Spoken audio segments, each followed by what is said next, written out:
আসসালামু আলাইকুম everyone, welcome back to Ishan's mom happiness channel. তো আজ বানাবো পালং পনির। তার জন্য পনিরগুলোকে এইভাবে করে কেটে নিলাম। কড়াইয়ের মধ্যে কেটে রাখা পালং শাকগুলোকে দিয়ে দিলাম। পেঁয়াজ দিচ্ছি, দেব টমেটো আর দেব কয়েকটা কাঁচা লঙ্কা। পরিমাণ মতো পানি দিয়ে এগুলোকে আমি সিদ্ধ করে নেব। সিদ্ধ করার পর পানিটাকে আর ফেলবো না, সেই বুঝেই পানিটাকে দিতে হবে।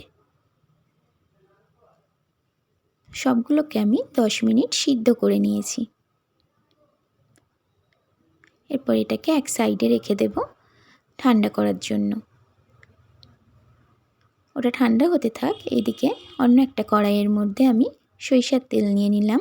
তার মধ্যে কেটে রাখা পনিরগুলোকে ভেজে নেব। লাল লাল করে ভাজবো না, হালকাভাবে ভেজেই উঠিয়ে নেব।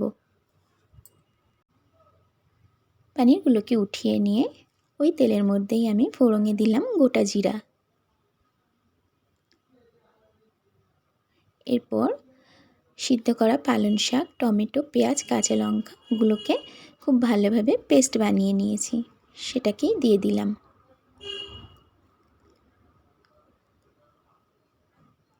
জারটা ধুয়ে একটু পানি দিয়ে দিলাম। দিয়ে দিলাম আদা রসুনের পেস্ট, আর দিচ্ছি লবণ আর হলুদ গুঁড়ো। দিয়ে দিচ্ছি জিরা, মরিচ আর ধনিয়া একসঙ্গে ভেজে গুঁড়ো করা। কিছুক্ষণ নাড়াচাড়া করার পর ভেজে রাখা পনিরগুলোকে দিয়ে দিলাম। সামান্য পরিমাণে চিনি দেব। এরপর এটাকে আমি নাড়াচাড়া করে ঢাকা দিয়ে 10 মিনিট রান্না করব হাই ফ্লেমে। 10 মিনিট পর আমি ঢাকাটাকে ওপেন করলাম। আরও 1 থেকে 2 মিনিট এইভাবে নাড়াচাড়া করে নিলেই রেডি হয়ে যাবে পালং পনির। তো রেসিপি কেমন লাগলো অবশ্যই কমেন্টে জানাবেন।